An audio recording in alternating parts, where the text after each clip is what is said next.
এখন আমাদের চিকেনটা প্রায় লাল হতে চলেছে, ভাজা ভাজা হতে চলেছে। এখনো হয়নি, আরও বাকি আছে, কিন্তু প্রায় দিকে হয়ে গিয়েছে।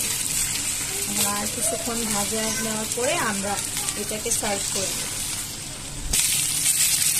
তাহলে আপনারা দেখতে পাচ্ছেন প্রায় কিছুক্ষণ পরে আমাদের চিকেনটা অলমোস্ট ডান। এখন আমরা এটাকে সার্ভ করে নিব।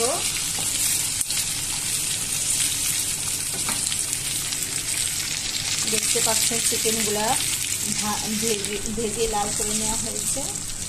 এখন আমি এটা করছি।